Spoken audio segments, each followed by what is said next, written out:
Hello everyone, welcome to my channel JIB and CIB made simple. तो दोस्तों, इस video lesson में हम लोग कवर करेंगे अपने एवीएम के मॉड्यूल, अपने बीएफएम के मॉड्यूल ए का यूनिट नंबर 5, यूनिट नंबर 4 जो कि बेस्ड है लेटर ऑफ क्रेडिट पे। तो दोस्तों, लेटर ऑफ क्रेडिट का बेसिकली एक एमसीक्यू सेशन है और लेटर ऑफ क्रेडिट से रिलेटेड जितने भी पॉसिबल एमसीक्यूज़ हैं उसे हम लोग कवर करने का प्रयास करेंगे। साथ ही साथ जो केस स्टडीज़ पूछे जाते हैं, जितने तरह के केस स्टडीज़ पूछे जाते हैं वो हम लोग आसानी से समझेंगे दोस्तों। तो इस लेसन में आप अंतिम तक बने रहें तो आपका कंसेप्ट लेटर ऑफ क्रेडिट का क्लियर हो जाएगा। सबसे पहले मैं आपको कुछ बेसिक चीज़ बता दूं लेटर ऑफ क्रेडिट में एमसीक्यूज़ को शुरुआत करने से पहले, ताकि यदि आपका बेसिक यदि नहीं आपने पढ़ा है तो लास्ट में आपको जस्ट रिकॉल मैं आपको दे देता हूँ। देखिए, ये जो एक डायग्राम है जिससे आपको लेटर ऑफ क्रेडिट का सब कंपोनेंट क्लियर होगा। देखिए, इस डायग्राम में मैंने आपको समझाया है कि एक सिंपल लेटर ऑफ क्रेडिट कैसे वर्क करता है, इसमें कौन कौन से एलिमेंट्स होते हैं, कौन कौन से इसमें पार्टिसिपेंट्स होते हैं। आइए जरा देखते हैं। तो ये आपको समझना काफ़ी आवश्यक है लेटर ऑफ क्रेडिट के प्रॉब्लम को सॉल्व करने के लिए। चलिए दोस्तों, आइए जरा देखते हैं। तो देखिए, सबसे पहले क्या है कि हमारा एक इम्पोर्टर, ठीक है, इम्पोर्टर हो सकता है और एक हमारा एक्सपोर्टर है। सबसे पहली बात आप लेटर ऑफ क्रेडिट के बारे में जानिए कि ये जो ट्रांजेक्शन जो भी होता है लेटर ऑफ क्रेडिट का, वो हाई वैल्यू ट्रांजेक्शन होता है। ठीक है, जैसे मान लीजिए कि इंडिया ने ये रसा से एरोप्लेन खरीदा या किसी कोई पार्टिकुलर शिप खरीदा, तो हाई वैल्यू ट्रांजेक्शन होता है लेटर ऑफ क्रेडिट का। तो बेसिकली हमारा एक इम्पोर्टर है और एक एक्सपोर्टर है, तो दोनों के बीच में पहला सेल कॉन्ट्रैक्ट होता है। ठीक है, दोनों के बीच में कैसा कॉन्ट्रैक्ट होता है? सेल कॉन्ट्रैक्ट होता है। अब देखिए, बेसिकली लेटर ऑफ क्रेडिट को हम लोग डॉक्यूमेंट्री लेटर ऑफ क्रेडिट कहते हैं, क्योंकि यहाँ पे डॉक्यूमेंट्स का मूवमेंट होता है। यहाँ पे गुड्स के मूवमेंट से कोई मतलब हमें है नहीं। ठीक है, तो we will only deals with bank, we will यानी bank will only deal with documents. ये बहुत इंपॉर्टेंट पॉइंट है, इसीलिए हम इसे डॉक्यूमेंट्री लेटर ऑफ क्रेडिट भी कहते हैं। तो एक हमारा इंपोर्टर है, इंपोर्टर जनरली बायर होता है और एक्सपोर्टर जनरली सेलर होता है। अब देखिए, इंपोर्टर के साइड में जो बैंक होता है वो इशूइंग बैंक होता है। ठीक है, तो इशूइंग बैंक होता है और जो एक्सपोर्टर के साइड में जो बैंक होता है उसे एडवाइजिंग बैंक कहते हैं। ठीक है, अब दोस्तों देखिए, अब मैं आपको सीक्वेंस समझाता हूँ कि क्या क्या हो रहा है। सबसे पहले इंपोर्टर और एक्सपोर्टर के बीच में सेल कॉन्ट्रैक्ट होगा ना। ठीक है, अब सेल कॉन्ट्रैक्ट होगा, उसके बाद ये इंपोर्टर क्या करेगा कि एलसी के लिए अप्लाई करेगा, लेटर ऑफ क्रेडिट के लिए अप्लाई करेगा, क्योंकि उसे क्या है, इसके बीच में सेल कॉन्ट्रैक्ट है। एक्सपोर्टर ने बोला कि मैं आपको सामान, आप मेरा जो सामान है मैं आपको पहुंचा दूंगा और बदले में आप मुझे पैसा दे देना। तो इंपोर्टर क्या करेगा, इंपोर्टर एलसी के लिए अप्लाई करेगा। दूसरा स्टेप है, स्टेप बाय समझिए। तो एलसी के लिए अप्लाई करेगा किसके पास? इशूइंग बैंक के पास। ठीक है, इशूइंग बैंक फिर क्या करेगी दोस्तों, उसका थर्ड स्टेप में क्या है, इशूइंग बैंक जो है ये अप्लाई किया एलसी के लिए, इशूइंग बैंक ने लेटर ऑफ क्रेडिट को इशू किया। ठीक है, ये इशूइंग बैंक है क्योंकि हमारे भारत के कोई बैंक हो सकती है, तो ये इस लेटर ऑफ क्रेडिट को इशू करेगा और फिर यही लेटर ऑफ क्रेडिट जो है किसे किसे किसे देगा? एडवाइजिंग बैंक को देगा। और ये एडवाइजिंग बैंक एक्सपोर्टर साइड का बैंक है। ये क्या करेगा, ये करेगा हमारा एडवाइजिंग लेटर ऑफ क्रेडिट, ये लेटर को एडवाइस करता है। ठीक है, किसे एडवाइस करता है? एक्सपोर्टर को। ठीक है, अब जब ये लेटर ऑफ क्रेडिट को एडवाइस कर देगा एक्सपोर्टर को, तो एक्सपोर्टर क्या करेगा? शिपमेंट करेगा। ठीक है, तो यहाँ पे डॉक्यूमेंट्स का मूवमेंट हो रहा है। इसने अप्लाई किया, इसने इशू किया, इसने एडवाइस किया। नाम ही है इशूइंग बैंक, इसीलिए कहा गया है क्योंकि लेटर ऑफ क्रेडिट को इशू करता है। इसका एडवाइजिंग बैंक इसीलिए नाम है क्योंकि लेटर ऑफ क्रेडिट को एडवाइस करता है। एडवाइस करने के बाद एक्सपोर्टर क्या करेगा? शिप कर देगा। अब जब उसने शिप किया, माल को उसने शिप किया, तो डॉक्यूमेंट्स उसके पास होगा। तो डॉक्यूमेंट्स एक्सपोर्टर क्या करेगा? अपने एडवाइजिंग बैंक को दे देगा और डॉक्यूमेंट एडवाइजिंग बैंक को देगा, तो एडवाइजिंग बैंक बदले में क्या देगी? उसे रुपीज़ देगी, उसे जो भी पैसा लगा है वो देगी। ठीक है, तो ये छठा स्टेप है। तो प्रेजेंटेशन ऑफ डॉक्यूमेंट होता है किसमें? एडवाइजिंग बैंक में। दोस्तों ये सब टर्म याद रखिए, प्रेजेंटेशन ऑफ डॉक्यूमेंट, इससे क्वेश्चन आएगा। ठीक है, लेटर ऑफ क्रेडिट में आपको टर्म देखना है, तो प्रेजेंटेशन ऑफ डॉक्यूमेंट छठा स्टेप है। अब वो जो डॉक्यूमेंट एडवाइजिंग बैंक ने लिया एक्सपोर्टर से, अब वो डॉक्यूमेंट किसे दे देगा? वो इशूइंग बैंक को दे देगा। कुछ टाइम पीरियड भी होता है, वो हम लोग आगे देखेंगे। हम लोग एमसीक्यूज करेंगे तो टाइम पीरियड ऑटोमेटिकली क्लियर होता जाएगा। एडवाइजिंग बैंक क्या करेगा कि वो जो डॉक्यूमेंट जो एक्सपोर्टर ने दिया है वो फिर इशूइंग बैंक को दे देगा। ठीक है, तो बदले में इशूइंग बैंक क्या करेगी? इशूइंग बैंक जो है पेमेंट रिलीज करेगी मैच्योरिटी पे। ठीक है, चलिए, तो 8वां स्टेप है। और लास्ट में क्या होगा? लास्ट में क्या होगा दोस्तों? लास्ट में क्या होगा कि इशूइंग बैंक वो जो डॉक्यूमेंट है, ठीक है, वो रिलीज करेगी किसे? इंपोर्टर को, और तब वो अपना माल छुड़ाएगा और इंपोर्टर बदले में क्या देगा? इशूइंग बैंक को पैसा देगा। तो बेसिकली इसमें एक और बैंक आता है दोस्तों जो कन्फर्मिंग बैंक होता है। तो कन्फर्मिंग बैंक वो कभी कभी एडवाइजिंग बैंक भी हो सकता है या अलग हो सकता है। देखिए, कन्फर्मिंग बैंक का रोल क्या है कि कभी कभी इशूइंग बैंक का अपना एक ब्रांच उस पार्टिकुलर या अपना एक नॉस्ट्रो अकाउंट, ठीक है, उस पार्टिकुलर एडवाइजिंग बैंक में हो सकता है। तो ये इशूइंग बैंक कंफर्म कराने के लिए कि हाँ ये पैसा दे सकता है, ये माल ये दे सकता है या नहीं दे सकता है, तो कन्फर्मिंग बैंक होता है, तो एडवाइजिंग बैंक के साइड में होता है। ठीक है, इशूइंग बैंक, कन्फर्मिंग बैंक और एक होता है नेगोशिएटिंग बैंक। तो नेगोशिएटिंग बैंक का भी कंसेप्ट है यहाँ पे, तो हम लोग आगे वो देखेंगे। तो आपको बेसिक समझ में आ गया कि कौन कौन से एलिमेंट्स होते हैं। अब देखिए एक यूसीपीडीसी है, जिसे यूनिफॉर्म कस्टम एंड प्रैक्टिस पर डॉक्यूमेंट्री क्रेडिट करते हैं। ये आईसीसी के द्वारा, इंटरनेशनल चैम्बर ऑफ कॉमर्स के द्वारा रिलीज़ किया गया, और बेसिकली एलसी के लिए जो यूसीपीडीसी एप्लीकेबल है वो यूसीपीडीसी 600 है। और ये कब आया था, तो 1 जुलाई 2007 में आया था। चलिए अब दोस्तों जितने भी एलसी इशूज होते हैं यूसीपीडीसी में वो इररिवोकेबल होते हैं। जब मैं आपको इररिवोकेबल कर रहा हूँ तो बेसिकली इसका मतलब ये हुआ कि उसको आप रिवोक नहीं कर सकते, उसको आप जो है ख़त्म नहीं कर सकते, ठीक है, ये बाय डिफ़ॉल्ट होता है, ठीक है। और एक होता है हमारा रिवोकेबल एलसी। अब हम लोग क्वेश्चन पे आते हैं, क्वेश्चन से अपना कंसेप्ट को क्लियर करते हैं। पहला question, the NLC which allow the opener और opening bank to back out and cancel the LC is called dash letter of credit. समझने का प्रयास कीजिए, आपसे पूछा गया है कि उस एलसी का नाम क्या है जो कि ओपनिंग बैंक को बैक आउट करती है और एलसी को कैंसिल कर सकती है, तो उसे हम लोग क्या कहेंगे। दोस्तों ऑप्शन को समझिए, रेड क्लाउज, ट्रांसफरेबल, ये तो बिल्कुल गलत है। ऑप्शन ए या बी में से ही कोई आंसर होगा, रिवोकेबल या इरिवोकेबल। तो साफ लिखा हुआ है कैंसिल द एलसी, तो कैंसिल मतलब क्या हुआ, रिवोक कर रहे हैं आप, तो ऑप्शन नंबर बी करेक्ट होगा। समझ रहे हैं, तो बहुत सिंपल क्वेश्चन है, ऑप्शन नंबर बी करेक्ट है। आइए नेक्स्ट क्वेश्चन देखते हैं। नेक्स्ट क्वेश्चन देखिए, बहुत बढ़िया क्वेश्चन है कि आपसे कहा गया है कि देखिए the expiry of letter of credit is 15/7/2016। तो दोस्तों इस क्वेश्चन को मैं आपको समझाता हूँ टाइम लाइन ड्रॉ करके, ठीक है। तो टाइम लाइन को ड्रॉ करता हूँ, मान लीजिए कि ये हमारा टाइम लाइन है, ये हमारा एक्सपायरी दिया हुआ, एक्सपायरी कब का है, तो 15/7/2016, यानी कि 15/7 का है, ये क्या है, एक्सपायरी। चलिए एक्सपायरी मिल गया। अब क्या दिया हुआ है, the last date of shipment mention in the LC is 30/6/2016। तो देखिए 30/6/2016 यहाँ पे आएगा, 30/6 में क्या है, last date of shipment, last shipment date. चलिए ये हो गया। उसके बाद क्या लिखा है, उसके बाद लिखा है the shipment was actually made on 17/6/2016, ठीक है। तो शिपमेंट कब हुआ, 17/6 को हुआ, तो मान लीजिए 17/6 यहाँ कहीं होगा, 17/6, तो इस दिन क्या हुआ, शिपमेंट हुआ, ये क्या है, शिपमेंट डेट है। और क्या दिया हुआ है दोस्तों, और आपको दिया हुआ है कि डॉक्यूमेंट को प्रेजेंट किया गया 15/7 को, डॉक्यूमेंट कब प्रेजेंट किया गया, 15/7 को, तो एक्सपायरी डेट के दिन, ठीक है। तो डॉक्यूमेंट वाज प्रेजेंटेड ऑन 15/7। तो दोस्तों यहाँ डॉक्यूमेंट प्रेजेंटेड लिखा हुआ है, तो यहाँ पे लिख दीजिए एक्सपायरी डेट भी है और ये प्रेजेंटेशन डेट भी है। चलिए उसके बाद क्या कर रहा है, choose the best option one of the following as per provision of UCPDC 600। दोस्तों क्या कर रहा है, the documents would have been presented within 7 days from date of shipment.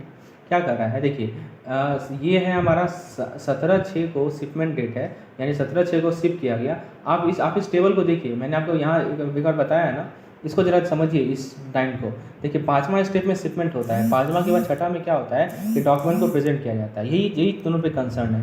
तो आपने शिप किया, शिप कब किया, देखिए शिप किया है हमने, शिप किया है कब, 17 जून को, ठीक है, 17 जून को शिप किया, लास्ट डेट शिपमेंट का था 30 जून, ठीक है। और उसके बाद क्या है कि हाँ, पहला ऑप्शन कह रहा है कि डॉक्यूमेंट को शिपमेंट के 7 दिन के अंदर प्रेजेंट करना है। क्या ये सही है क्या, नहीं दोस्तों ये गलत है। दूसरा कह रहा है कि documents can be accepted as they are presented with the validity of letter of credit. तो दोस्तों आइए देखते हैं हम लोग इसका आंसर। सी कह रहा है documents should have been presented within 51 days from date of shipment, ठीक है।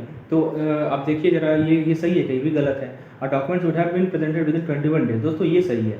देखिए दोस्तों इसका नियम क्या है, यूसीपीडीसी क्या कहती है कि ओरिजिनल ट्रांसपोर्ट डॉक्यूमेंट जो है 21 days from date of shipment के अंदर आप क्या कर सकते हैं, प्रेजेंट कर सकते हैं। तो आप देखिए शिपमेंट कब हो रहा है, शिपमेंट हुआ है 17/6/2006 को, 17 जून को हुआ है। अब इसमें 17 जून में से 21 दिन यदि आप जोड़ेंगे, इसमें यदि आप 21 दिन जोड़ेंगे, ठीक है दोस्तों,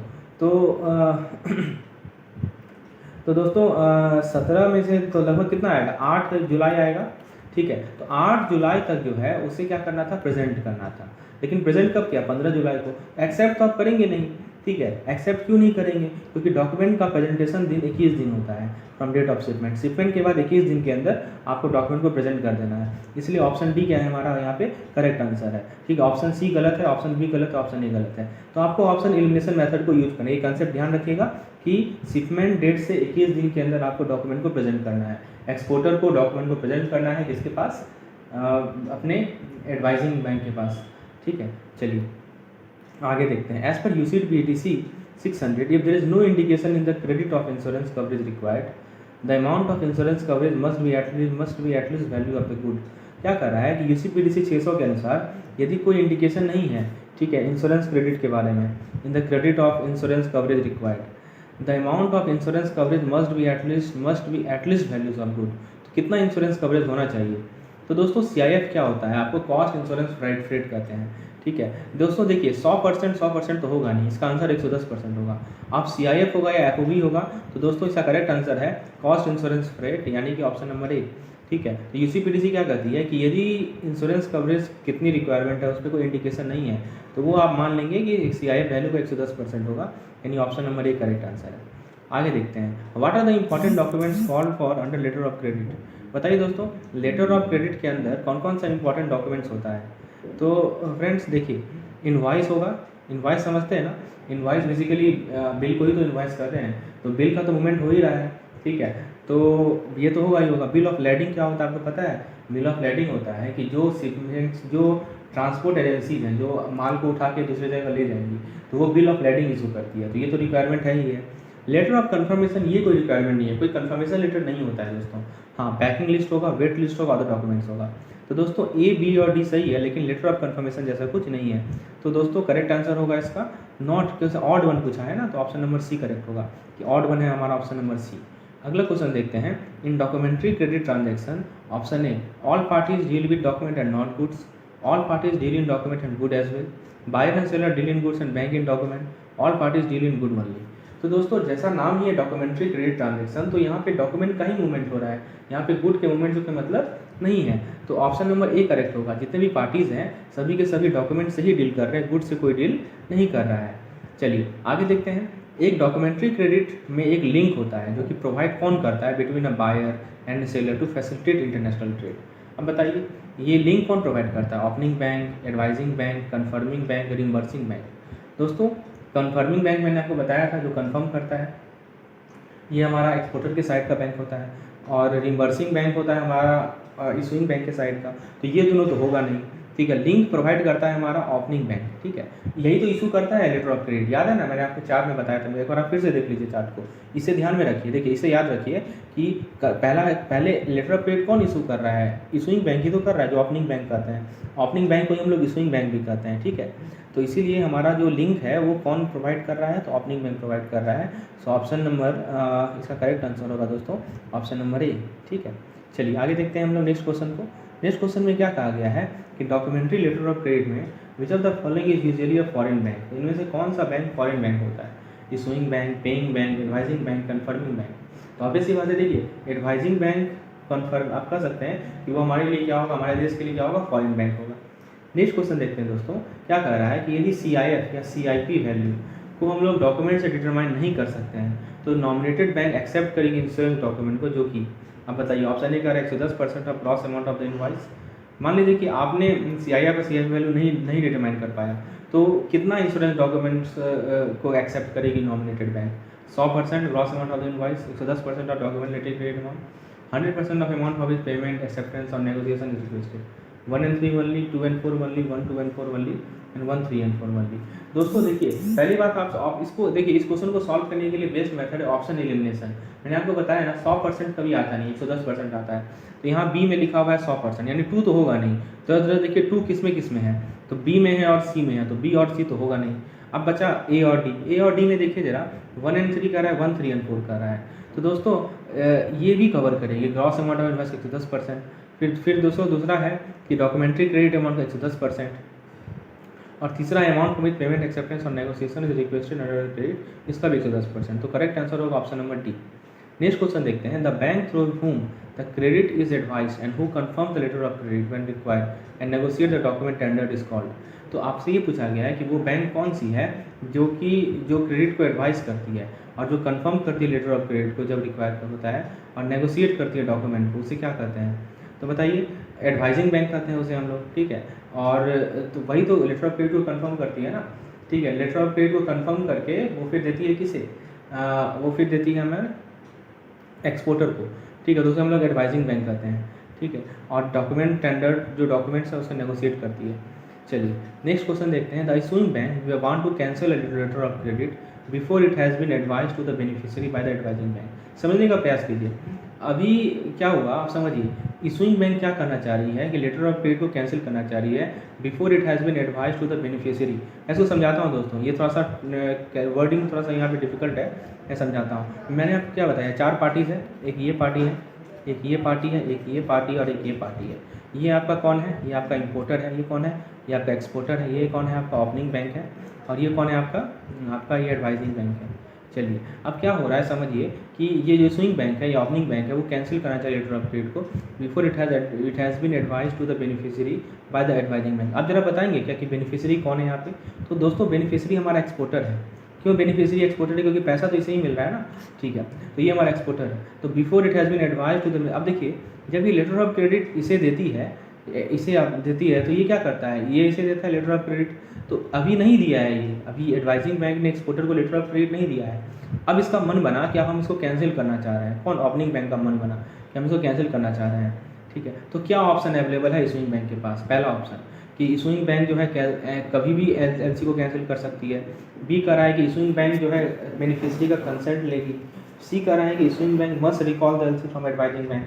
और डी कह रहा है कि the issuing bank should seek permission from the advising bank. दोस्तों अब इसका इस क्वेश्चन को सॉल्व करेंगे हम लोग ऑप्शन एलिमिनेशन से। पहली बात की देखिए ऑप्शन ए तो साफ गलत है कि कभी भी कैंसिल कर दो। देखिए नियम क्या है कि आपको हर एक पार्टी का कंसेंट लेना पड़ेगा, तभी आप किसी पार्टिकुलर एलसी को कैंसिल कर सकते हैं, ठीक है। तो ऑप्शन ए तो साफ गलत है, ठीक है। उसके बाद जरा ऑप्शन नंबर सी को देखिए, must recall the LC from, ऐसा नहीं कर सकती ना डायरेक्टली, ये तो वही बात हो गया कि आप डायरेक्टली रिकॉल कर रहे हैं, तो सी भी नहीं होगा। और issuing bank should seek permission from the advising bank, तो परमिशन की भी कोई बात नहीं है। तो दोस्तों करेक्ट आंसर होगा इसका ऑप्शन नंबर बी, यानी कि बेनिफिशियरी का कंसेंट लेना यहाँ पे आवश्यक है, यानी कि option number B is the correct answer, ठीक है। क्योंकि बाय डिफ़ॉल्ट कोई भी एलसी जो होता है वो इर्रिवोकेबल एलसी होता है, उसको आप ऐसे ही कैंसिल नहीं कर सकते हैं, है ना। आपको कंसेंट लेना पड़ेगा किसका, बेनिफिशियरी का। सो ऑप्शन बी करेक्ट होगा। देखिए नेक्स्ट क्वेश्चन है, बढ़िया क्वेश्चन है दोस्तों, इसको हम लोग सॉल्व करते हैं। एक लेटर ऑफ क्रेडिट इशू किया गया किसके फेवर में, एसएम इंटरनेशनल में, कब, 12 दिसंबर 2018 को। The LC shows the latest shipment date as on before 15 January. तो दोस्तों देखिए समझने का प्रयास कीजिए कि क्या कर रहा है क्वेश्चन। क्वेश्चन क्या कर रहा है कि एक एलसी इशू किया गया, ठीक है। एलसी पे क्या लिखा हुआ था कि ऑन और बिफोर 15 जनवरी, इस पर लिखा हुआ था ऑन और बिफोर 15 जनवरी। और इसका इशूइंग डेट कब है, लेटर ऑफ क्रेडिट इशू कब किया गया, एसएम इंटरनेशनल के फेवर में 12 जनवरी को। तो 12 दिसंबर को, सॉरी 12 दिसंबर। तो इशू कौन करती है, इशूइंग बैंक इशू की होगी, ठीक है। और डेट ऑफ शिपमेंट क्या था, डेट ऑफ शिपमेंट था बिफोर 15 जनवरी। तो आपको बताना है कि which of the following is the shipment date under this LC, ठीक है। अब बताइए शिपमेंट डेट कब होगा, आपको ये चार्ट याद है ना। देखिए यहाँ पे समझिए बात को, ये हमारा इशूइंग बैंक है, ये हमारा इंपोर्टर है, ये हमारा एक्सपोर्टर है, और ये हमारा एडवाइजिंग बैंक है। तो इसने जो है इसे इशू करके 12 दिसंबर को दे दिया, और इसे शिपमेंट करना है इसे, ठीक है। तो ये शिपमेंट कब करेगा, जब ये लेटर इसे यहाँ पहुँचेगा, ठीक है। तो शिपमेंट कब तक कर सकता है, 15 जनवरी से पहले करना है, ठीक है। तो दोस्तों आप बताइए इसके पास कितना दिन अवेलेबल है शिपमेंट करने के लिए। तो 12 दिसंबर से लेकर 15 जनवरी के बीच कर सकता है वो। तो जरा ऑप्शन को देखिए, 10 to 20 जनवरी होगा क्या, नहीं होगा, क्योंकि 15 जनवरी के बाद आ रहा है। 11 to 19 जनवरी होगा, ये भी नहीं होगा, ये भी 11 के बाद आ रहा है। एनी टाइम बिफोर 15 जनवरी, ये सही है, 15 जनवरी से पहले वो कर सकता है, इसलिए ऑप्शन सी करेक्ट होगा। बहुत सिंपल क्वेश्चन है, बस आपको कंसेप्ट क्लियर रखना है लेटर ऑफ क्रेडिट का। नेक्स्ट क्वेश्चन है, revolving credit does not means letter of credit. Option A, which is available for use in any country. Option B, covering many shipment up to a particular period of time on a particular amount or both. Option C, which can be easily transferred by beneficiary to supplier. दोस्तों जरा बात करते हैं revolving credit का। Revolving credit में क्या होता है दोस्तों कि इसमें पार्शियल शिपमेंट होता है। एक वर्ड याद रखिएगा, पार्शियल शिपमेंट। पार्शियल शिपमेंट समझते हैं ना आप, कि जैसे मान लीजिए कि मैंने जो है आज मतलब रिवॉल्व करते रहता है, उसी एलसी पे सामान हम बार बार मंगाते हैं। एलसी हमारा एक ही रहेगा, लेकिन जो हमारा इंपोर्टर है वो एक्सपोर्टर से एक ही एलसी पे बार बार सामान मंगाएगा, पीरियडिकल वे में सामान मंगाएगा। तो उसमें उसे ही कहते हैं हम लोग, क्या उसे ही कहते हैं हम लोग रिवॉल्विंग, नाम ही है रिवॉल्विंग ना। तो रिवॉल्व मतलब क्या होता है, बराबर, लगातार। तो यहाँ पे क्या लगातार मूव कर रहा है, तो शिपमेंट मूव कर रहा है। एलसी हमारा फिक्स है, लेकिन शिपमेंट जो है बार बार मूव कर रहा है, ठीक है। तो इसे हम लोग कहते हैं रिवॉल्विंग एलसी। तो अब देखिए क्या कर रहा है, डज नॉट मीन। तो डज नॉट मीन पूछा गया है, तो हम इसको पहले ये समझते हैं कि क्या सही है। तो जो सही नहीं होगा उसको वो हमारा आंसर हो जाएगा। पहला कह रहा है which is available for use in any country, ऐसा कुछ तो है नहीं। कवरिंग मेनी शिपमेंट, यही तो मैंने बता रहा हूँ कि बहुत सारा शिपमेंट होगा up to a particular period of time, किसी सर्टेन टाइम तक बहुत सारा शिपमेंट हो सकता है, ठीक है। तो यहाँ पार्टिकुलर अमाउंट का, तो ऑप्शन 2 करेक्ट है। तो 2 जिसमें है उसको हटा दीजिए। देखिए ए में 2 है, फिर देखिए डी में 2 है, फिर सी में 2 है, देख रहे हैं 3 ऑप्शन तो ऐसे ही चला गया, तो बी सही होगा।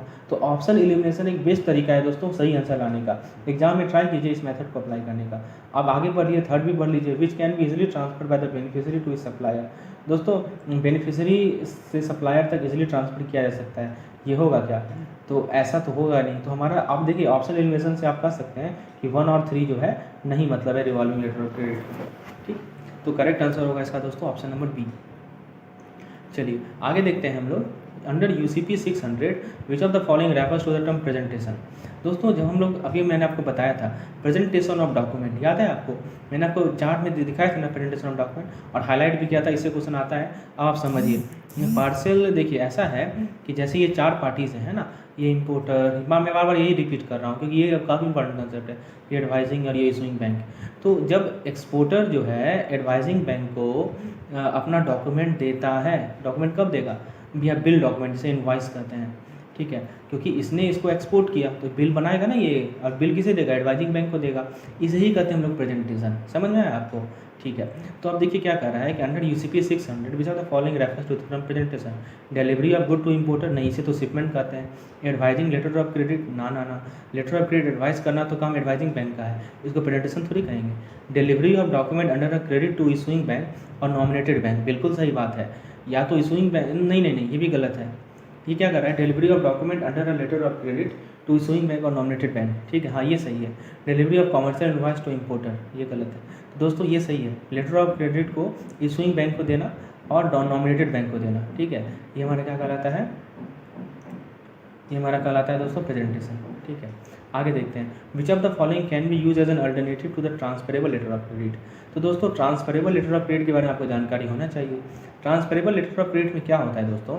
देखिए ट्रांसफरेबल लेटर ऑफ क्रेडिट में ये होता है कि जो भी हमारा एक्सपोर्टर है ना, ठीक है, वो जैसे मान लीजिए कि एक्सपोर्टर को रॉ मटेरियल चाहिए, तो उसने रॉ मटेरियल अलग अलग जगह से कलेक्ट किया, इससे कलेक्ट किया, इससे कलेक्ट किया, इससे कलेक्ट किया। तो उसने क्या किया? उसने जो है जो भी LC से मिला, देखिए समझने का प्रयास कीजिए, मैं फिर से समझाता हूँ। ये इंपोर्टर है, ये इशूइंग बैंक है, IB लिखते हैं, ये हमारा एडवाइजिंग बैंक है, AB लिखते हैं, ठीक है। तो लेटर ऑफ क्रेडिट का मूवमेंट ऐसे हो रहा है ना, लेटर ऑफ क्रेडिट ऐसे मूव कर रहा है, ठीक है। इशूइंग बैंक ने ये इंपोर्टर ने अप्लाई किया इशूइंग बैंक के पास, इशूइंग बैंक ने इसे दिया, और इसने क्या किया? ये फाइनली किसके पास गया? एक्सपोर्टर के पास गया। अब इसके पास है लेटर ऑफ क्रेडिट, ठीक है। लेटर ऑफ क्रेडिट ये क्या करता है कि अपने रॉ मटेरियल जहाँ से परचेज किया उसे दे देता है, इसे कहते हैं बैक टू बैक LC, ठीक है। तो बैक टू बैक LC इसे ही कहते हैं। तो बेसिकली अब इसको पैसा किससे लेना है? इन सभी से लेना है पैसा, ठीक है, जो भी हमारे जिसको इसने LC को ट्रांसफ़र किया है। तो दोस्तों देखिए ये बैक टू बैक LC होता है या ट्रांसफरेबल LC, सेम चीज़ है। तो ये आप ऑप्शन को एलिमिनेट कीजिए, ऑप्शन डी देखिए, तो डी तो साफ कर रहा है transferable letter of credit, alternative पूछ रहा है ना, तो डी तो होगा नहीं। रिवॉल्विंग होगा क्या? रिवॉल्विंग इसलिए नहीं होगा कि रिवॉल्विंग का मतलब होता है कि आप जो है एक ही बार बार शिपमेंट करवा रहे हो एक ही LC पे, तो बी भी नहीं होगा। सी में कह रहा है irrevocable confirm letter of credit, ये भी नहीं होगा। दोस्तों करेक्ट आंसर क्या होगा? बैक टू बैक LC, यानी ऑप्शन नंबर ए करेक्ट होगा, ठीक है। तो याद रखिएगा कि ट्रांसफरेबल LC का दूसरा नाम है back to back LC। Next question है, green clause letter of credit is not an extension of. अब दोस्तों ग्रीन क्लॉज LC क्या होता है थोड़ा समझ लेते हैं। देखिए एक होता है हमारा रेड क्लॉज और एक होता है हमारा ग्रीन क्लॉज। रेड क्लॉज में क्या होता है? रेड क्लॉज में जो एक्सपोर्टर है ना, उसको क्या होता है दोस्तों? उसको प्री इम्पोर्ट उसको एडवांस मिलता है दोस्तों, ठीक है। प्री शिपमेंट एडवांस जिसे कहते हैं हम लोग, ठीक है। प्री शिपमेंट मतलब शिफ्ट करने से पहले उसे एडवांस मिलता है। कौन देती है ये एडवांस? तो एडवांस ये मिलता है किससे मिलेगा? ऑब्वियसली बात है उसको एडवाइजिंग बैंक से एडवांस मिलेगा। तो अभी इसने शिप नहीं किया है, शिप करने से पहले उसे मान लीजिए कुछ पैसा चाहिए, तो उसे ही कहते हैं हम लोग प्री शिपमेंट एडवांस। तो ये प्री शिपमेंट एडवांस जो मिलता है किस LC के अंदर मिलता है? जो रेड क्लॉज LC होता है उसके अंदर मिलता है, ठीक है। अब हम बात करते हैं ग्रीन क्लॉज LC का। अब देखिए ग्रीन क्लॉज LC में क्या होता है वो मैं आपको समझाता हूँ दोस्तों, जरा ऑप्शन को देखते हैं। Is a transferable credit, confirm irrevocable credit, red clause credit. देखिए नॉट एन एक्सटेंशन ऑफ कर रहा है, मतलब आप ये पता कीजिए किसका एक्सटेंशन है।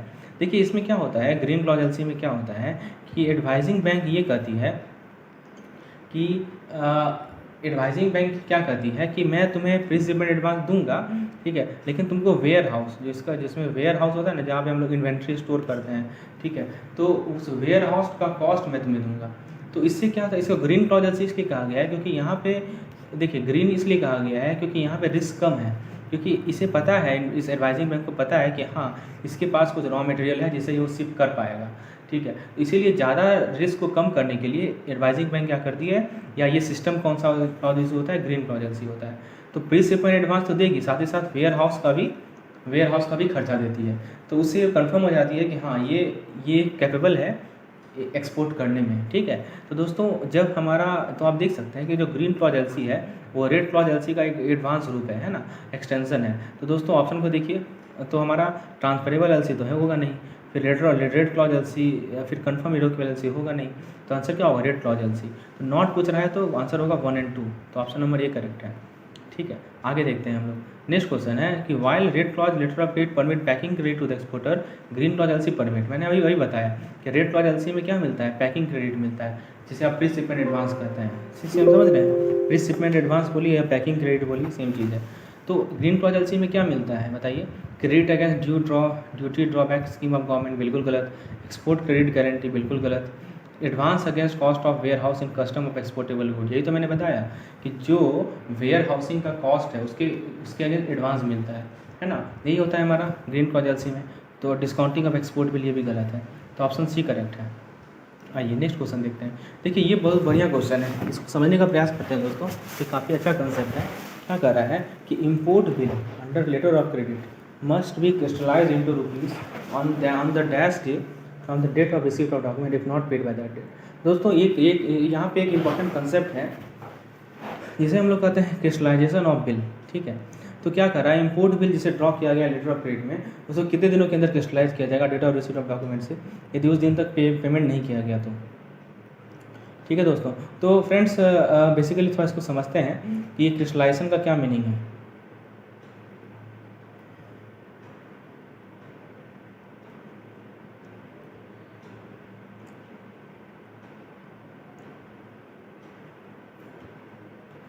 देखिए एक बेसिकली एक कंसेप्ट है क्रिस्टलाइजेशन ऑफ, किससे कुछ न्यूमेरिकली पूछा जाता है, आपके बारे में इसके जानकारी होना चाहिए। क्रिस्टलाइजेशन ऑफ फॉरेन करेंसी, ठीक है, crystallization of foreign currency liability,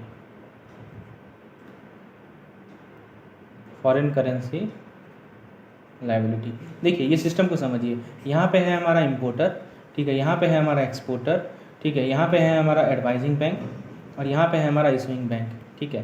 process क्या हुआ कि इसने शिपमेंट कर दिया, अब शिपमेंट कर दिया तो जो इनवॉइस है वो इसने दे दिया एडवाइजिंग बैंक को।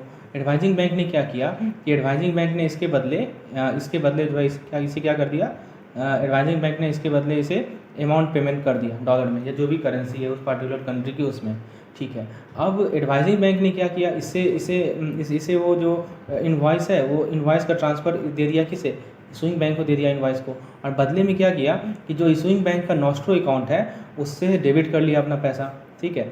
तो ये भी जो है डॉलर में ही डेबिट करेगा, ठीक है। अब क्या हुआ समझिए कि इसके पास क्या है, इसके पास एक इशूइंग बैंक के पास एक लायबिलिटी आ गया है।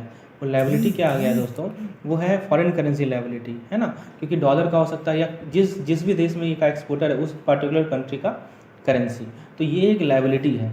अब मान लीजिए कि ये जो इशूइंग बैंक है वो क्या करेगा, फर्दर इस इनवॉइस को देगा इंपोर्टर के पास, लेकिन मान लीजिए कि इंपोर्टर अभी कैपेबल नहीं है इसको पे करने का, कि इंपोर्टर के पास, वो इंपोर्टर ये कह रहा है कि अभी मैं इसे पे नहीं कर पाऊँगा, तो बेसिकली ये जो डॉलर है ये इसके लिए क्या है, ये इशूइंग बैंक के लिए क्या है, लायबिलिटी ही तो है, और ये फॉरेन करेंसी लायबिलिटी है।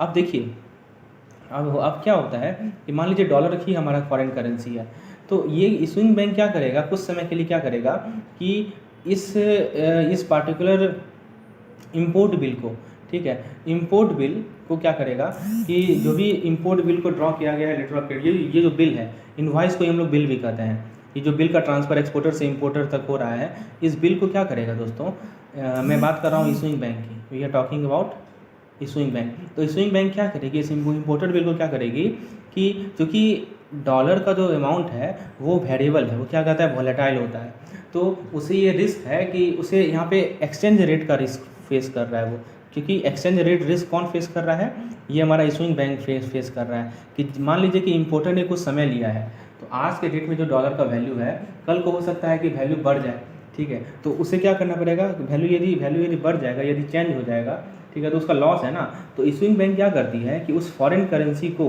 क्या करती है, इंडियन रुपीज़ में बिल बाइंग रेट पे, देखिए एक होता है बिल बाइंग रेट, ठीक है। तो जो बिल बाइंग रेट होता है उस पर क्या करती है कि इस फॉरेन करेंसी को वो सेल कर देती है, ठीक है। किसे सेल कर देती है, इंपोर्टर को। अभी पैसा इंपोर्टर दे नहीं रहा है, लेकिन क्या कर रही है कि इशूइंग बैंक जो है बिल बाइंग रेट पे आज के डेट में उस फॉरेन करेंसी को बेच रही है, और बदले में क्या ले रही है, बदले में ले रही है रुपीज़, जो इंडियन करेंसी है, समझ रहे हैं। तो इससे क्या होगा कि जो एक्सचेंज रेट रिस्क वो फेस कर रही है, उससे वो छुटकारा मिलेगा। पैसा तो बाद में मिलेगा अभी भी, ठीक है, लेकिन बस क्या कर रही है, वो डॉलर का कन्वर्जन किस में कर रही है, रुपीज़ में कर रही है। तो इसी प्रोसेस को कहते हैं crystallization of foreign currency liability. समझना है आपको। देखिए मैं फिर से समझाता हूँ। एक्सपोर्टर से इशूअर बैंक को मिला इनवॉइस, ठीक है, और अभी इशूअर बैंक के पास क्या है, फॉरेन करेंसी है। फॉरेन करेंसी में एक्सचेंज रेट रिस्क होता है। एक्सचेंज रेट रिस्क से बचने के लिए वो क्या करती है, इशूइंग बैंक क्या करती है कि बिल बाइंग रेट पे फॉरेन करेंसी को सेल करती है, और उसे क्या मिलता है, किसे सेल करते हैं, इंपोर्टर को, और उसे क्या मिलता है, उसे उसके बदले में रुपीज़ मिलता है। इस प्रकार वो एक्सचेंज रेट रिस्क से बचती है। तो इस प्रोसेस को कहते हैं हम लोग crystallization of foreign currency liability.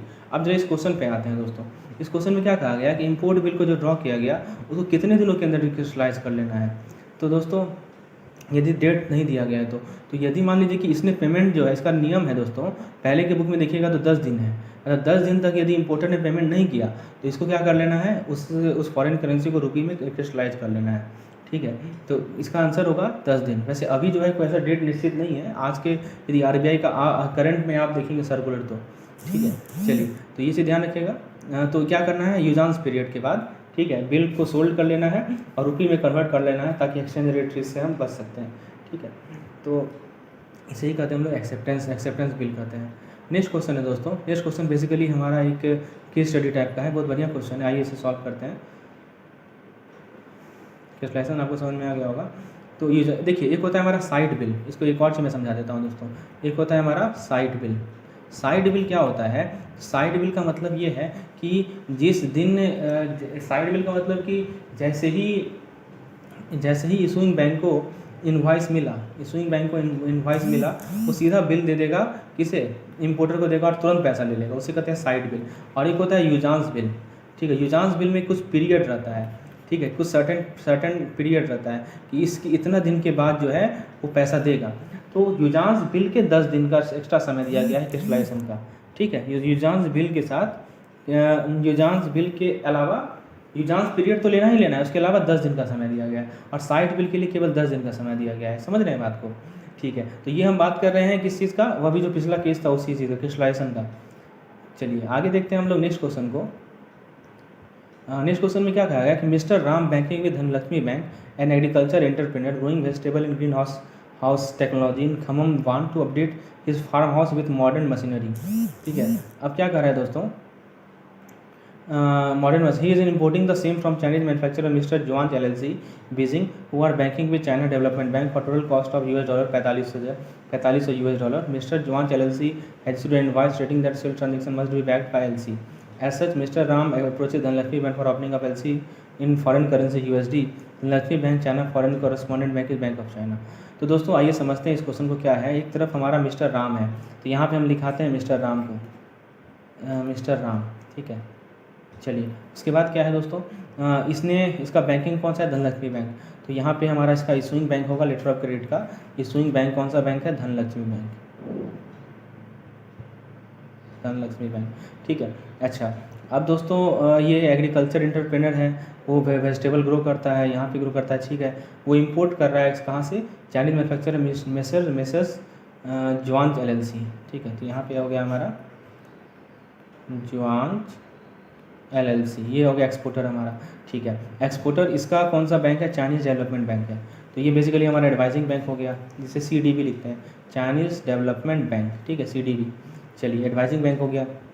Total cost कितना, $4500 US। यहाँ पे काम नहीं है इसका एज सच। अब देखिए क्या है, मिस्टर जुआन LLC ने इन्वाइस स्टेट किया, इन्वाइस दिया, ठीक है, इन्वाइस दिया इसे, ठीक है, इन्वाइस दिया सेल ट्रांजेक्शन का, और एलसी से बैक करना है। तो मिस्टर राम ने इसको अप्रोच किया, इसके लिए अप्लाई किया, एलसी के लिए क्या किया, अप्लाई किया। एलसी के लिए अप्लाई करेगा किसके पास, धनलक्ष्मी बैंक के पास अप्लाई करेगा, ठीक है। और फॉरेन करेंसी यूएस डॉलर में है। धनलक्ष्मी बैंक का जो फॉरेन कॉरेस्पॉन्डेंट बैंक है वो बैंक ऑफ चाइना है। तो दोस्तों समझिए, धनलक्ष्मी बैंक का जो फॉरेन मतलब नॉस्ट्रो अकाउंट एक कहाँ पे मेंटेन किया है Dhanlaxmi bank, bank of China में, बीओसी में, ठीक है। यहाँ पे कैसा अकाउंट है, धनलक्ष्मी बैंक का नॉस्ट्रो अकाउंट है। तो दोस्तों देखिए, ये जो है, अब जरा समझिए, इस क्वेश्चन को समझते हैं। सबसे पहले पूछा है एप्लीकेंट कौन है, तो एप्लीकेंट कौन है, तो मिस्टर राम जो है ये कौन है, ये एप्लीकेंट है, ठीक है। यही चीज़, ये कंसेप्ट समझना काफ़ी इंपॉर्टेंट है। तो एप्लीकेंट हो गया हमारा मिस्टर राम। चलिए आगे देखते हैं, बेनिफिशियरी कौन है, तो बेनिफिशियरी है जॉन एलएलसी, ये क्या है, बेनिफिशियरी है। चलिए उसके बाद देखते हैं, नेक्स्ट है हमारा एलसी ओपनिंग इशूइंग बैंक। तो एलसी ओपन कौन कर रहा है, धनलक्ष्मी बैंक कर रहा है, तो ये ओपनिंग बैंक हो गया या इशूइंग बैंक हो गया, ठीक है। उसके बाद है दोस्तों एडवाइजिंग या कन्फर्मिंग बैंक, ठीक है। तो एडवाइजिंग या कन्फर्मिंग बैंक कौन सा है हमारा, ये सीडीबी जो है चाइनीज़ डेवलपमेंट बैंक है, ये एडवाइजिंग बैंक है, और यही कन्फर्मिंग बैंक है, ठीक है। यही कन्फर्मिंग बैंक है, ये कंफर्म करेगा कि हाँ ये जो है इसको माल दे देगा, ठीक है, जो भी गुड्स है वो उसको प्रोवाइड करेगा। उसके बाद दोस्तों मतलब कि ये जो फर्म है वो कैपेबल है इसको गुड्स देने में, ये कंफर्म करेगा, ठीक है। चलिए उसके बाद दोस्तों कन्फर्मिंग बैंक हो गया। उसके बाद नेगोशिएटिंग बैंक, ठीक है, और फिर है रीइंबर्सिंग बैंक। अब दोस्तों यहाँ पे देखिए, नेगोशिएटिंग बैंक जो है वो धनलक्ष्मी ही है, लेकिन जो रीइंबर्सिंग बैंक है वो बैंक ऑफ चाइना है, जो कि जिसमें इसका नॉस्ट्रो अकाउंट है, ये नेगोशिएट कर रही है बीच में ना, ठीक है। ये जो है पैसा देगी, इससे रिम्बर्स करेगी इससे, ठीक है। तो रिम्बर्सिंग बैंक हो गया हमारा नॉस्ट्रो बैंक ऑफ चाइना। तो इस प्रकार से हमारा ये सभी आंसर बन गया। आगे देखते हैं, केस स्टडी को देखते हैं दोस्तों। इस केस स्टडी में क्रेडिट वर्सेस कॉन्ट्रैक्ट के बीच में डिफरेंस बताया गया है दोस्तों। इस केस स्टडी को हम लोग बाद में देखते हैं कि चलिए इसको देख लेते हैं। यहाँ पे आर्टिकल 4 यूसीपीडीसी का क्या कहा गया है कि a credit by its nature is separate from sale or other contract on which is based and bank is no way concern with or bound by such contract. क्या कह रहा है कि देखिए, क्रेडिट और कॉन्ट्रैक्ट में क्या डिफरेंस बताया गया है। Issuing bank must discourage any attempt by the applicant to include the detail of the contract performance. देखिए क्या कहा गया है कि इशूइंग बैंक जो है वो एप्लीकेंट यदि मान लीजिए कि कॉन्टैक्ट डिटेल दे, परफॉर्मा इनवॉइस दे, तो ये सब को इशूइंग बैंक को नहीं लेना है, डिस्करेज करना है, ठीक है। ये ध्यान देना है, आर्टिकल 4 में लिखा हुआ है। आर्टिकल 5 यूसीपीडीसी का क्या कहता है कि बैंक डॉक्यूमेंट में डील करता है, गुड सर्विस में नहीं डील करता है, ये हम लोगों ने ऑलरेडी देखा है। उसके बाद क्या कर रहा है, even then the applicant at time attempt to get the document refuse due to reason such as goods not as per proforma invoice, obtain stay injunction against the opening bank to honour payment of the document received under LC due to the reason that the benefit. देखिए मान लीजिए कि फिर भी applicant जो है वो क्या कर रहा है, बोलेगा कि गुड्स जो है इनवॉइस के परफॉर्मेंस के अनुसार नहीं है, ठीक है, और वो स्टे मान लीजिए कि ओपनिंग बैंक के अगेंस्ट स्टे लगा दे कि आपको पेमेंट नहीं करना है डॉक्यूमेंट्स का जो एलसी के अंदर रिसीव है, किस कारण से कि beneficiary has not send the goods as soon as mention in the contract, ठीक है। तो दोस्तों तो 10 there could be a breach in the contract. तो इस केस में क्या होगा, कॉन्ट्रैक्ट में ब्रीच हो रहा है ना बायर और सेलर के बीच में, but the document under LC could be perfectly in compliance of the terms of LC, thus making the issuer bank liable to pay। तो यहाँ पे लाइबिलिटी किसकी आ जाती है, इशूइंग बैंक की लाइबिलिटी आ जाती है, ठीक है, क्योंकि डॉक्यूमेंट तो परफेक्टली कंप्लायंस में है ना, गुड्स है या नहीं उसमें मैटर नहीं करता है, डॉक्यूमेंट तो परफेक्टली कंप्लायंस है। तो याद रखिएगा, ये केस स्टडी पूछा जाता है कि मान लीजिए कल को जो अपने एप्लीकेंट है वो बोलता है कि जो गुड्स है वो एज पर इनवॉइस नहीं मिला हमें, तो लाइबिलिटी किसकी है, तो लाइबिलिटी है इशूइंग बैंक की। समझ में आया। अब कोर्ट क्या करती है, बहुत सारे केस में वो स्टे लगा देती है, ठीक है, इंजंक्शन ग्रांट कर देती है और स्टॉप कर देती है इशूइंग बैंक को कि तुम नेगोशिएटिंग बैंक को पे करो, ठीक है, और हाँ stop issuing the banks to pay to the negotiating bank and debiting applicant account, ठीक है। तो ऐसे केस में कोर्ट क्या करती है, स्टे लगाती है। While issuing bank on there on should not in convenience or otherwise try to excuse itself from making payment holding the document which reason relating the discrepancies to the sale contract or the quality of good national court law being above UCPDC. देखिए court को रखा गया UCPDC के ऊपर, they are bound to wait for the, तो उसको wait करना पड़ेगा जब तक स्टे हट नहीं जाए, ठीक है, तब वो जाके नेगोशिएटिंग बैंक क्या करेगी, पेमेंट करेगी। समझ में आया आपको। तो नेगोशिएटिंग बैंक आपको आपने इस एग्जांपल देखा था ना, तो यहाँ पे नेगोशिएटिंग बैंक कौन सा था, देखिए इस वाले एग्जांपल में दोस्तों मैंने एक चीज़ मैं गलत बताऊँ दोस्तों, यहाँ पे नेगोशिएटिंग बैंक है बैंक ऑफ चाइना, ठीक है। ये कौन सी बैंक है, ये है हमारा नेगोशिएटिंग बैंक, क्योंकि ये नेगोशिएट कर रही है बीच में, ठीक है, CDB के बीच में, और ये है हमारा रिम्बर्सिंग बैंक, ये रिम्बर्स कर रही है, ठीक है दोस्तों।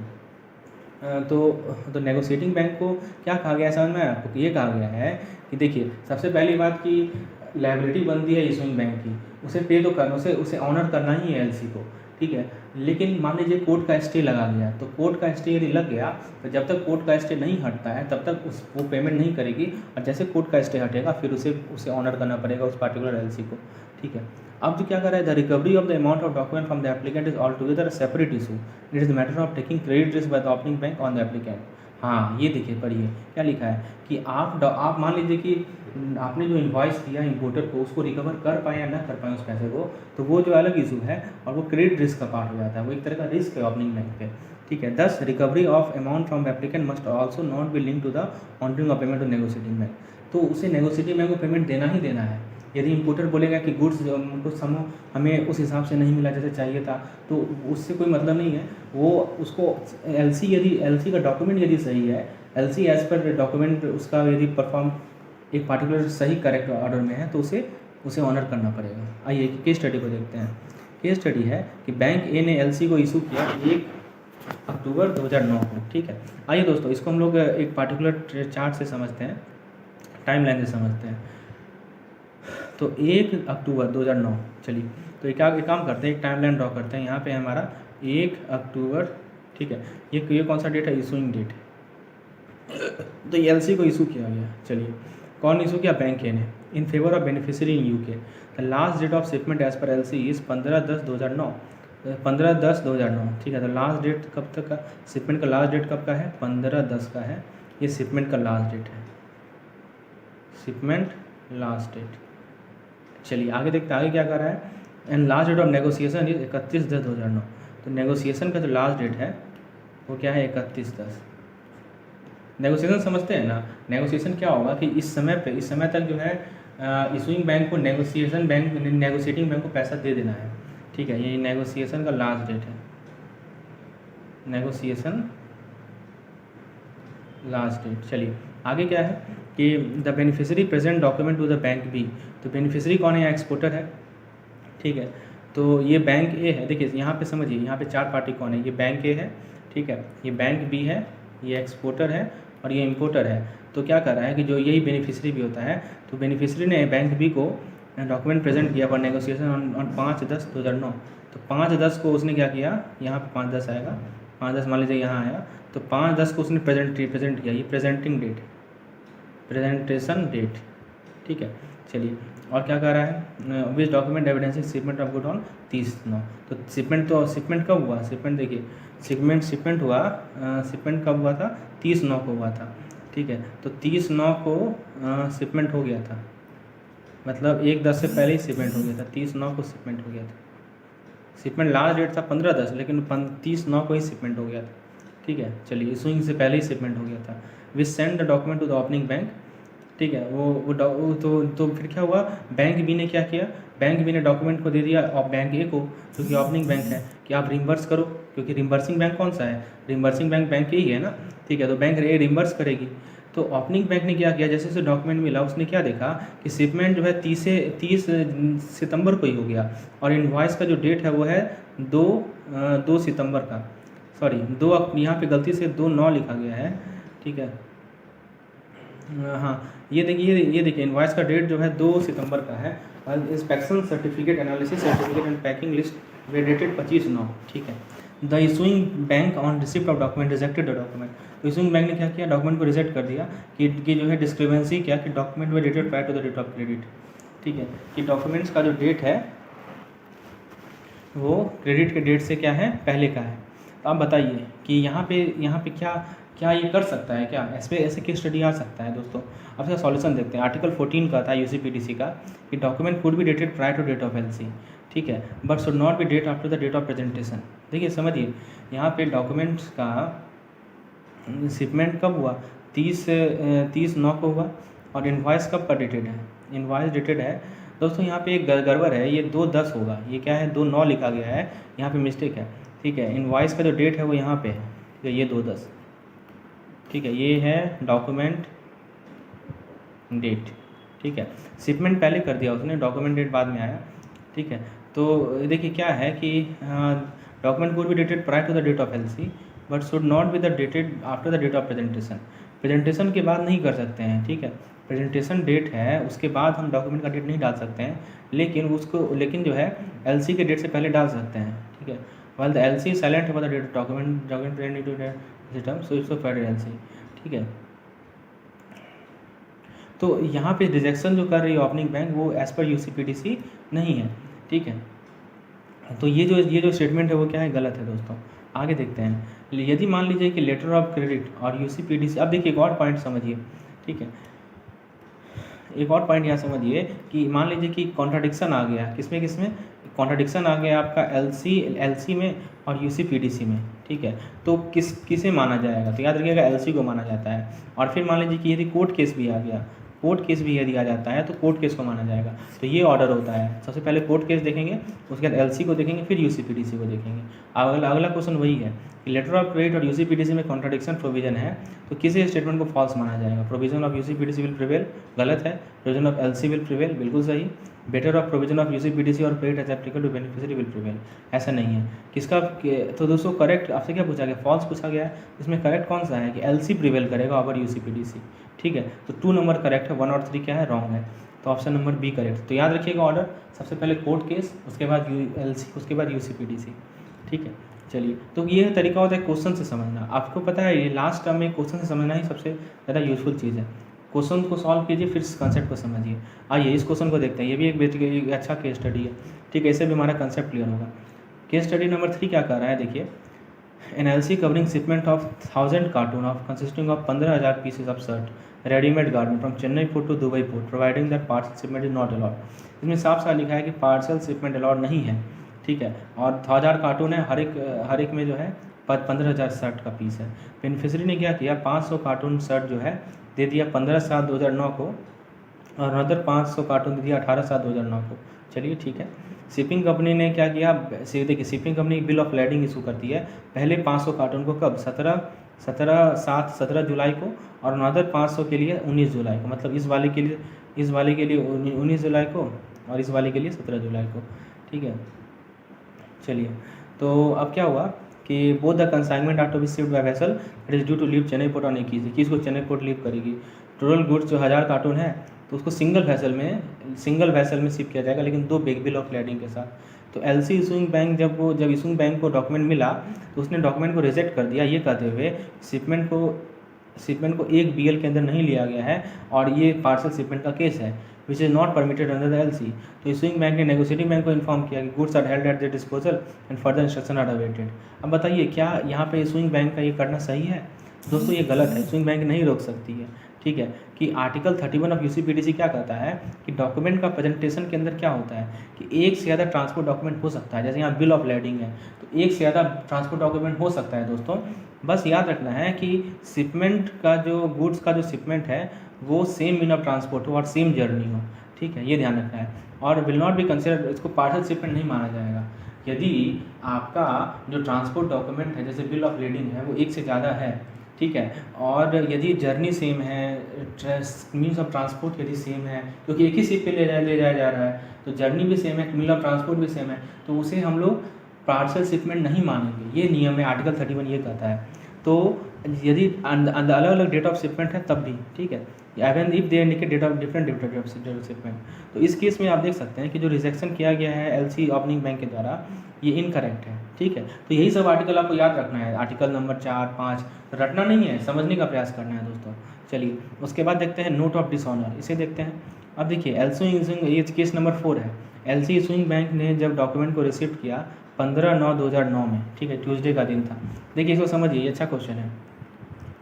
यहाँ पे इसे हम लोग टाइमलाइन से समझते हैं तो कंसेप्ट अच्छे से क्लियर होगा, ठीक है। देखिए क्या है कि एलसी इशूइंग बैंक ने डॉक्यूमेंट रिसीव किया कब, तो 15 सितंबर को रिसीव किया, और ये कौन सा दिन था, तो ये ट्यूसडे था। चलिए आगे क्या कर रहा है, took 2 days to examine the same and refer the document to the applicant. उसको 2 दिन लगा, ठीक है। तो मतलब 16 लगा होगा तो ये वेडनेसडे होगा, फिर 17 लगा होगा तो ये क्या होगा, थर्सडे होगा। चलिए, और फिर क्या किया, थर्सडे के बाद उसने एप्लीकेंट को दे दिया कि फॉर देयर एक्सेप्टेंस ऑन 17 9, ठीक है, 17 को वो एप्लीकेंट को दे दिया। The applicant came up with the discrepancy in the document on 22/9 Tuesday evening, stating that the document need to be rejected as the bill of lading was not stamped with onboard stamp and initiated by shipping company, ठीक है। तो दोस्तों देखिए, फिर क्या हुआ, 22 तारीख को आया, कौन आया, 22 तारीख को आया, मैं यहाँ पे लिख देता हूँ, ये 18 होगा, फिर ये 19 होगा, फिर ये 20 होगा। मिनट में यहाँ पे एक स्पेस और छोड़ देता हूँ दोस्तों, एक स्पेस यहाँ पे छोड़ देता हूँ, ये 20 होगा, ये 21 होगा, 1 मिनट, 21 होगा, यहाँ पे क्या होगा, 22 होगा, ठीक है। तो ये 22 तारीख को कौन आया, 22 तारीख को एप्लीकेंट आया। क्या बोला एप्लीकेंट कि हम इसे एक्सेप्ट नहीं करते हैं, क्यों, क्योंकि इसमें जो स्टाम्प किया गया है वो ऑन बोर्ड स्टाम्प नहीं है, बिल ऑफ लेडिंग का ऑन बोर्ड स्टाम्प नहीं है, जो कि शिपिंग कंपनी इनिशिएट करती है।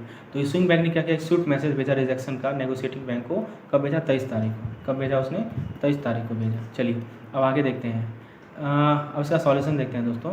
अब देखिए, स्विफ्ट मैसेज जब रिसीव किया इशूइंग बैंक से, तो क्या rejection of document discrepancy as informed applicant, the negotiating bank referred the matter back to the opening bank stating that the message of refusal and notification of the discrepancy was not receive within the time period of 5 days।